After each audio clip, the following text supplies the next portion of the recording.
hum of everyday life from the motorway is the soundtrack to a visit to Brockholes, yet everyday life seems miles away. I mean, here we've got lots of the berries are out on the hawthorn. The number of people who come to me and say, I didn't realise it was so nice or so big, or there's such a lot here.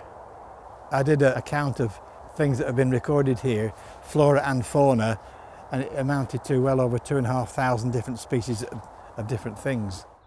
The Wildlife Trust, which has run the 250 acres at Brockholes for the past 13 years, has 48 nature reserves across Lancashire, Greater Manchester and Merseyside. It's kind of like our flagship reserve here. We've got our really exciting floating visitor village, which is one of the only structures like it in the UK. If you look around, it's a wonderful spot. We've got a real mosaic of different habitats. We've got ancient woodland, grassland, meadow. It's a really lovely place to come and spend a bit of time. For centuries, Brockholes was farmland before the landscape was changed by quarrying in the 20th century. When the digging stopped, the nature reserve was formed, but some parts of it have been untouched for generations. When I was little, and I'm going back 70 years now, we used to come down here regularly to the river, and there used to be lots of bluebells all in the woodland, which you could come and look at. I mean, some of the trees we've looked at today are 200 years old. But the wood itself is a lot older than that, certainly back to the 13th, 14th century.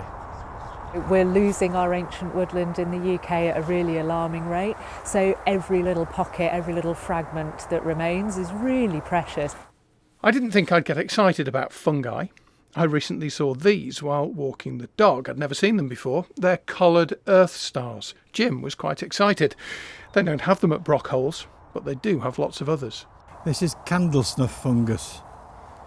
Right. A tiny one, but as you can see, it looks remarkably like the wick of a candle. And it's not just the tip, it's the whole thing, yes, growing on the wood. The woods form part of the Guild Wheel, a walking and cycling route which runs for 21 miles round Preston. It opened in 2012 as part of the last Preston Guild, a citywide celebration which occurs every 20 years, a modern use for an ancient treasure. It shows how, infrastructure and building and transport and nature actually can sit side by side and do it really successfully.